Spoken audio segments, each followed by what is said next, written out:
Oh, dadgummit. Dead. I'll get the keys. Ow. What if the cartoon you loved didn't fail? It was erased? What if your favorite 90s show wasn't canceled for bad ratings, but for reasons no one ever explained? Behind the bright colors were budget cuts, toy deals, executive power shifts, and decisions made in rooms you were never meant to see.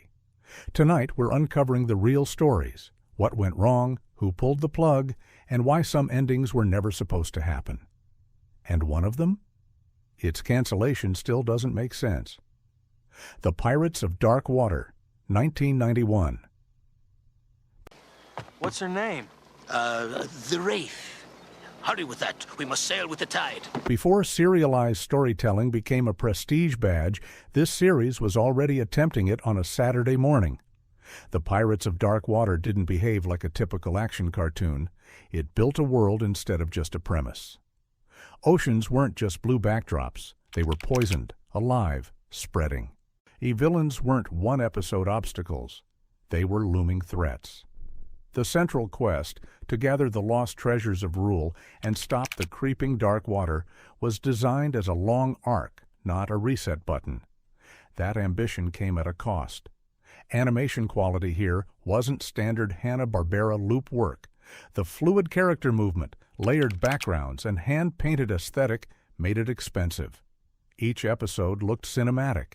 And in the early 90s, that wasn't a compliment in corporate offices. It was a liability. The toy line underperformed. That mattered more than the scripts.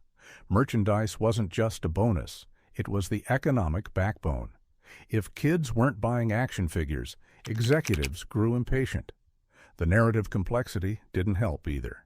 This wasn't a plug-and-play show where you could jump in mid-season without context. Miss an episode and you were lost. Networks prefer accessibility. Serialization scared advertisers. Then something worse happened. The series simply stopped. No finale, no completed quest, no closure. The dark water kept spreading, and viewers were left mid-voyage. Official explanations circled around budget constraints and scheduling reshuffles, but insiders have long pointed to production costs that couldn't justify returns. The studio had created a world too large for its own financial comfort. What makes the cancellation sting decades later is how modern the show feels. Ongoing arcs, moral ambiguity, mythology. In another era, streaming, binge culture, it might have thrived. Instead, it became one of the most infamous unfinished stories of the decade. It didn't end because audiences rejected it. It ended because ambition outpaced the business model. And if you think that was frustrating, the next entry proves that even massive popularity wasn't protection. SWAT Kats, The Radical Squadron, 1993.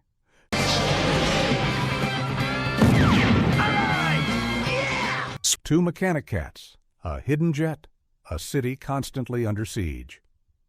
On paper, it sounds like pure toy commercial chaos. In execution, it was one of the most kinetic action cartoons of its decade. SWAT Kats didn't whisper. It roared. Missiles streaked across the sky. Skyscrapers shattered. Villains mutated, mechanized, escalated. The pacing felt aggressive compared to its contemporaries. This wasn't slapstick. It was aerial combat wrapped in Saturday morning energy.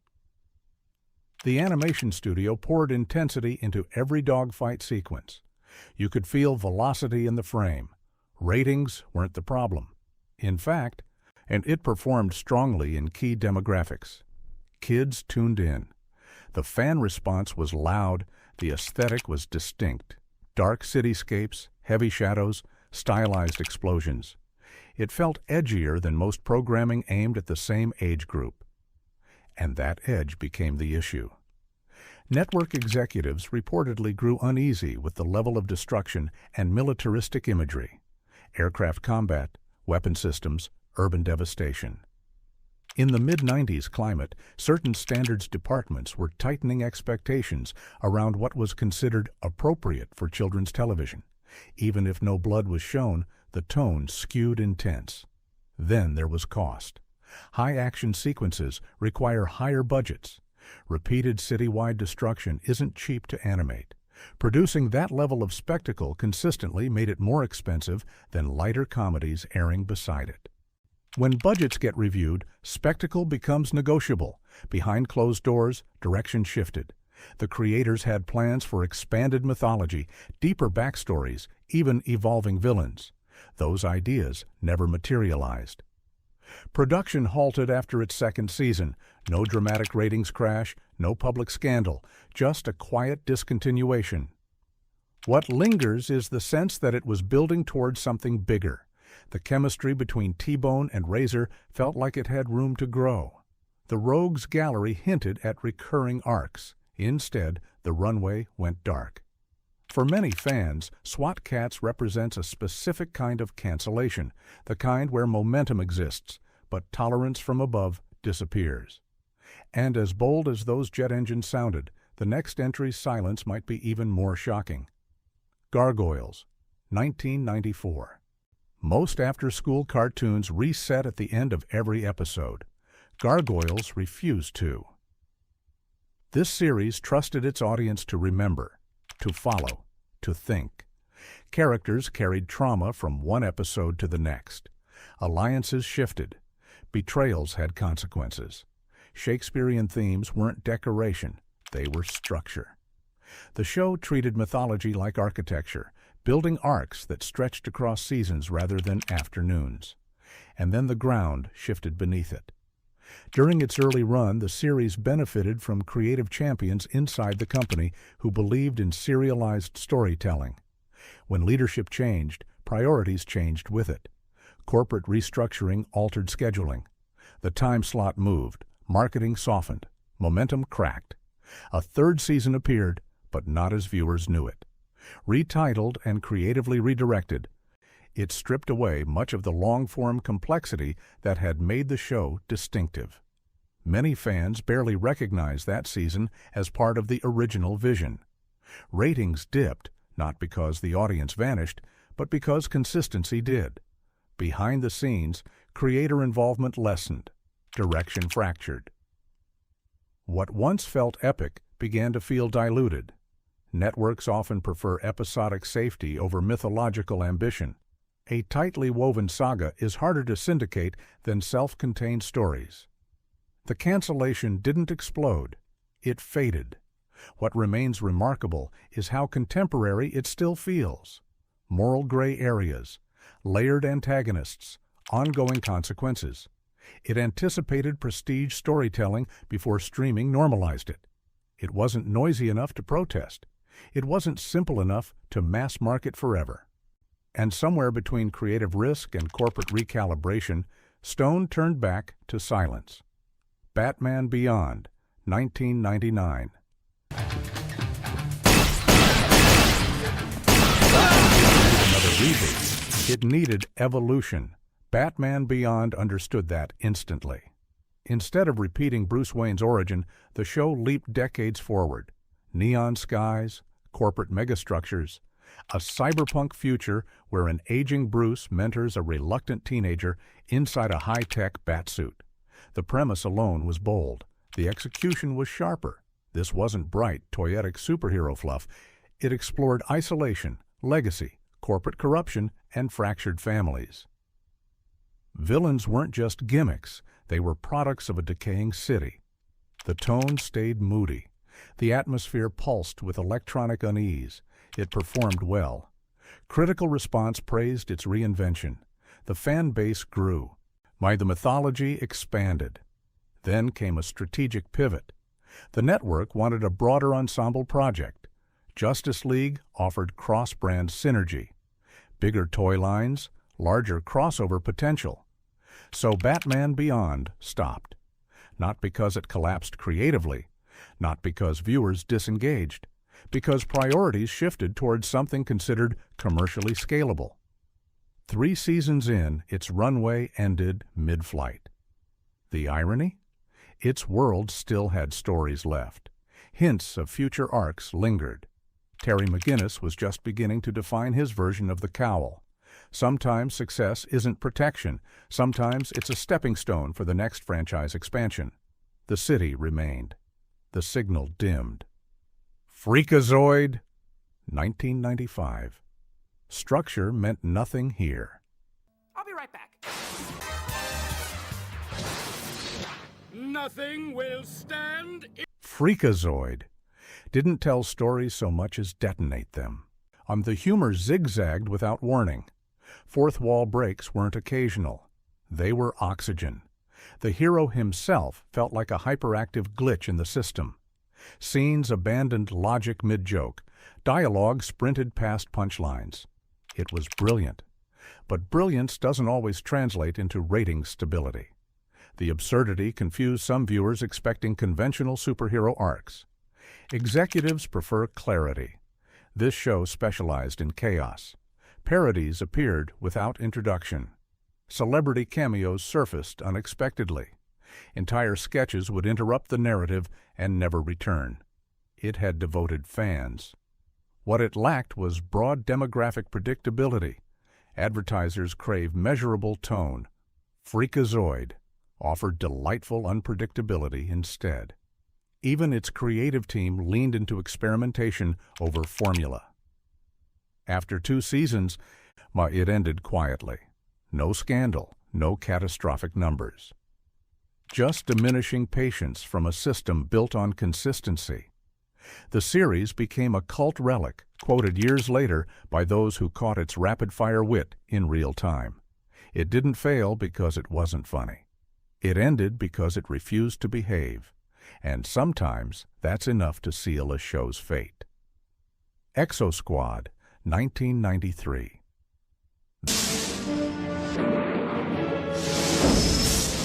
Suddenly, it all ended. This was not a safe cartoon. Exosquad opened with political tension, colonial rebellion, engineered humanoids, and a war that didn't promise happy endings. Characters died, entire fleets were destroyed. Ideology mattered, consequences lingered. It treated animated storytelling like serialized military science fiction rather than colorful distraction. Saturday mornings weren't supposed to feel like this. The show constructed an interplanetary conflict between humans and Neo-Sapiens with unsettling seriousness. Dialogue referenced genocide. Strategy sessions replaced slapstick. The moral lines blurred. Even antagonists had motivations rooted in oppression and survival. It asked viewers to consider perspective, not just pick a side. That depth was both its power and its problem. Toy companies prefer clear heroes and villains. Networks prefer episodic accessibility. Exosquad offered complicated geopolitics and season-spanning arcs. You couldn't casually tune in mid-season and understand everything. Missing an episode meant losing context. Merchandise performance reportedly failed to justify production expense. And expense mattered. Mech designs were detailed. Space battles demanded layered animation. The show didn't cut corners visually or thematically. After 2 seasons, the war stopped abruptly. Storylines were left unresolved. Planned arcs for further conflict never reached screen. There was no triumphant wrap-up, just silence where escalation had been building. What makes its cancellation notable isn't controversy, it's timing. It arrived before audiences were conditioned for serialized animated drama. Years later, anime imports and streaming platforms would normalize exactly this type of storytelling. But in the early 90s, executives measured success by immediate merchandise turnover. Exosquad wasn't light enough for children's television norms, and it wasn't marketed toward adults. It occupied a middle ground few networks understood. In hindsight, it looks ahead of its decade. At the time, it looked risky. And risk, in corporate environments, is often the first thing removed. Reboot, 1994. From the net, through systems, peoples, and cities, to this place, mainframe. Before CGI became routine, this series was already experimenting inside a digital universe. Reboot didn't just look different, it was different. Set inside a computer system called Mainframe, its characters lived among viruses, system crashes, and literal games that dropped from the sky. The concept felt inventive without being confusing. It translated technology into storytelling long before most children's programming understood the Internet. The animation was groundbreaking. Early episodes carried that glossy, polygonal texture that now screams 90s innovation. At the time, though, it was bold. Entirely computer-generated television animation wasn't standard. That innovation earned attention and expense.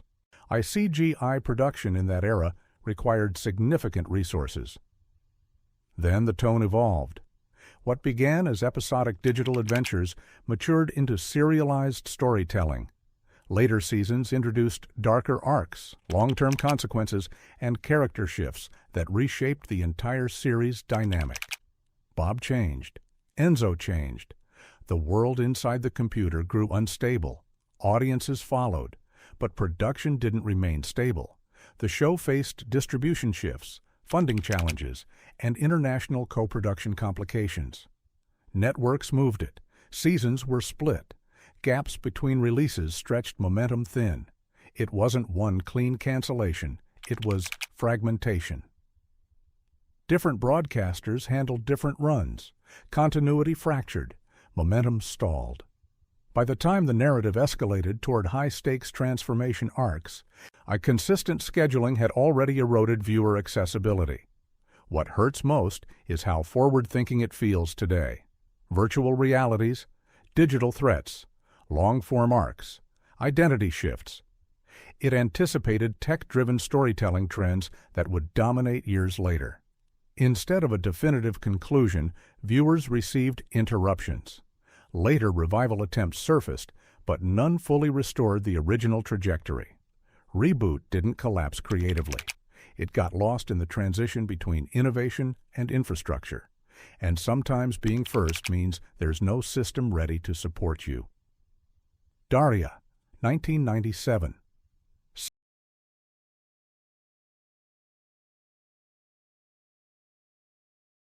Silence was her weapon. Daria didn't shout for attention. It didn't rely on explosive action or visual chaos. Instead, it built tension through monotone delivery, social observation, and unflinching satire of suburban culture. High school wasn't romanticized. It was dissected. The show thrived on subtlety.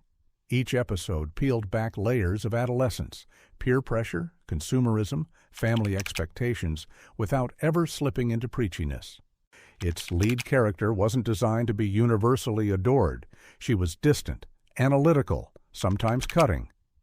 That honesty resonated deeply with viewers who felt unseen by louder programming. It ran successfully for multiple seasons. So why end it?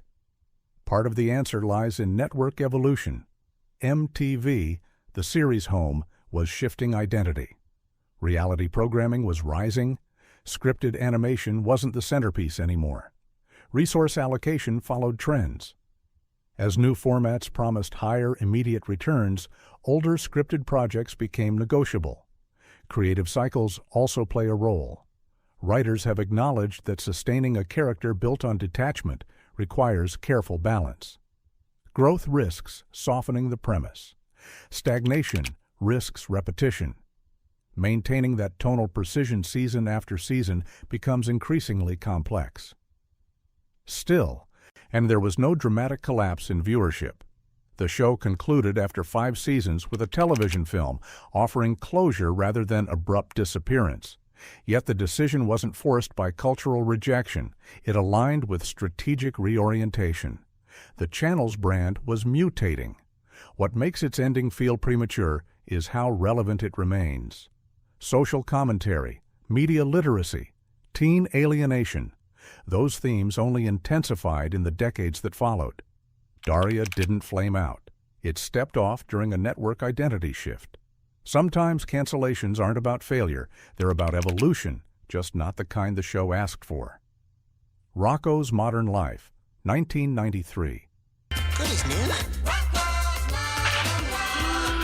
Rocco's Modern Life. It looked like harmless chaos, bright colors, elastic character designs, loud reactions. On the surface, Rocco's modern life felt like just another offbeat Nickelodeon comedy. But underneath the cartoon exaggeration sat something far sharper, social satire disguised as absurdity. This wasn't random nonsense. The show slipped in jokes about consumer culture, corporate greed, phone hotlines, workplace burnout, and suburban emptiness. It wrapped adult-coded humor in exaggerated animation, trusting that kids would laugh at the surface while older viewers caught the subtext. That balancing act made it distinct from its peers. It also made executives uneasy. As Nickelodeon evolved, the network began prioritizing programming with stronger merchandising hooks, plush-friendly mascots, simpler storytelling, easier syndication cycles. Rocco didn't lend itself cleanly to that strategy. It was bizarre, it was layered, it was occasionally uncomfortable. Our creator Joe Murray has openly stated that he chose to end the show rather than risk creative dilution. After several seasons, there was pressure to continue, but not necessarily on the show's original terms. Maintaining the sharpness without compromise became increasingly difficult within changing expectations. So it concluded, not because ratings collapsed, not because audiences rejected it, because the environment around it shifted. The network's identity moved toward broader commercial expansion. Toy shelves mattered. International licensing mattered. Simplicity mattered. Years later, viewers began revisiting episodes and realizing how much nuance they had missed as children. That rediscovery cemented its cult status. A revival special eventually arrived, proving that affection for the series never vanished. What ended in the mid-90s wasn't demand, it was alignment. When corporate priorities drift, even beloved properties feel the current. And sometimes creators choose departure over compromise. But the next entry shows that even explosive success doesn't guarantee protection. Animaniacs, 1993.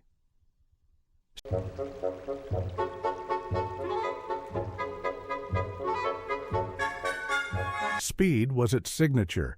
Animaniacs fired jokes at a pace that bordered on overwhelming. Cultural references, historical parodies, Broadway riffs, slapstick chaos, sometimes all inside a single minute. It wasn't just a cartoon, it was an avalanche of comedic density. Children laughed at the surface antics. Adults recognized the layered wit. The Warner siblings operated inside a structure built for variety. Sketch segments rotated through recurring characters. Some leaned educational, others pure absurdity. That modular format gave it versatility few animated shows possessed. So what happened? Syndication shifts and corporate transitions complicated its trajectory. Initially thriving in a syndicated block before moving to network television, the show faced scheduling changes that altered its audience flow. Production budgets were substantial. Orchestral scoring, detailed animation, celebrity voice work. Those elements elevated quality and expense. As leadership changed within the studio system, focus recalibrated toward different priorities. New properties demanded attention. Existing shows were evaluated against cost efficiency. Even popular series aren't immune to spreadsheet logic. It didn't collapse overnight. Its run extended respectably, yet momentum slowed as promotional energy shifted elsewhere. Animation blocks restructured. Competing programming increased. Eventually, the series concluded without the dramatic cancellation narrative some other shows endured. Still, fans often describe its ending as premature. The creative engine felt capable of continuing. The cast of characters remained expandable. Educational segments were still inventive. The cultural parody pipeline was endless. What makes its conclusion feel frustrating isn't failure, it's potential.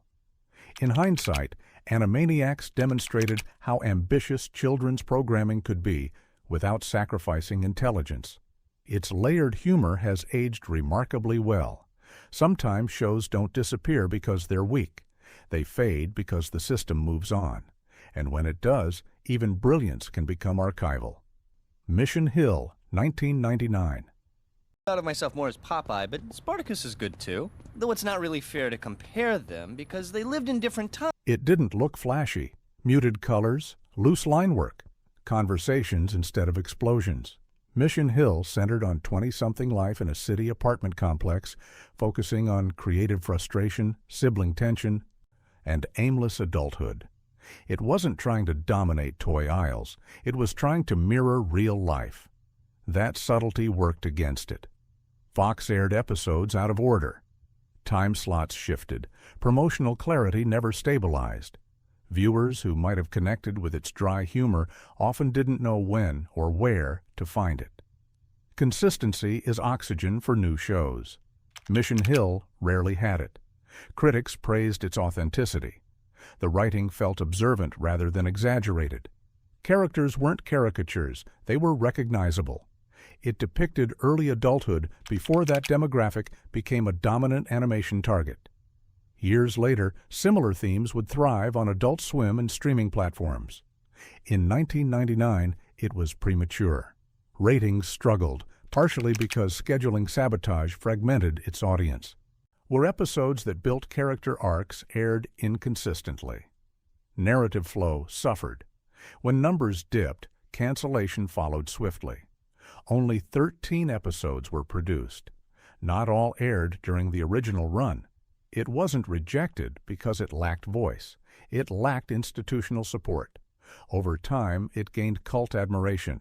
Viewers who discovered it through home releases or late-night reruns recognized its ahead-of-its-time sensibility. It treated creative insecurity and urban drift with humor rather than cynicism. What ended quickly might have endured with patience. But television economics rarely reward patience with modest launches. Sometimes a show fails loudly. Other times, it's quietly mishandled. And in this case, mismanagement was louder than the content ever was. Earthworm Jim, 1995. Earthworm Jim and his faithful sidekick Peter Puppy as they dangle from a cliff on the planet of unusually tall. Or it started as a video game. That alone could have limited it to gimmick status. Instead, Earthworm Jim embraced its absurd premise and amplified it. A worm inside a supersuit battling surreal villains shouldn't work narratively. Somehow it did. The humor leaned surreal. Villains had names like Evil the Cat and Queen Slug for a Butt. Dialogue zigzagged between deadpan delivery and exaggerated theatrics. It retained the anarchic energy of its game origins without feeling like a shallow commercial extension. The animation quality surprised people. Rather than cutting corners, the series preserved the exaggerated poses and fluid action that defined the franchise's visual identity. It felt dynamic rather than cheaply adapted, so why did it end after 2 seasons? Part of the issue was franchise momentum. Video game popularity can spike and fade quickly. As the gaming property's visibility cooled, so did the urgency to sustain its television counterpart. Merchandise potential plateaued. Cross-promotional synergy diminished. Networks often treat adaptations as extensions rather than standalone investments. When the source brand stabilizes rather than expands, long-term renewal becomes harder to justify. Additionally, competition in mid-90s animation intensified. New properties flooded programming blocks.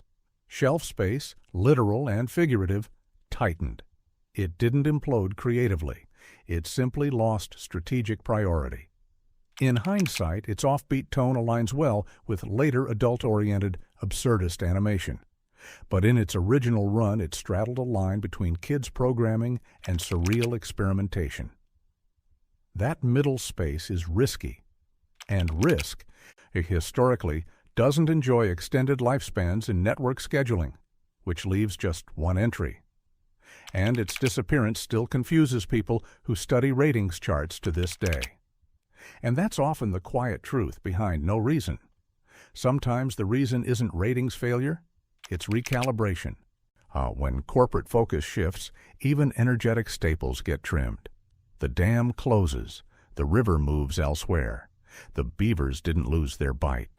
The system just decided it wanted something different. Some cartoons don't fade because audiences walk away. They vanish because priorities change, budgets tighten, and boardrooms redraw maps without warning. The 90s gave us brilliance that ended mid-sentence. And if history proves anything, it's this. Sometimes the shows didn't fail us. Systems failed them.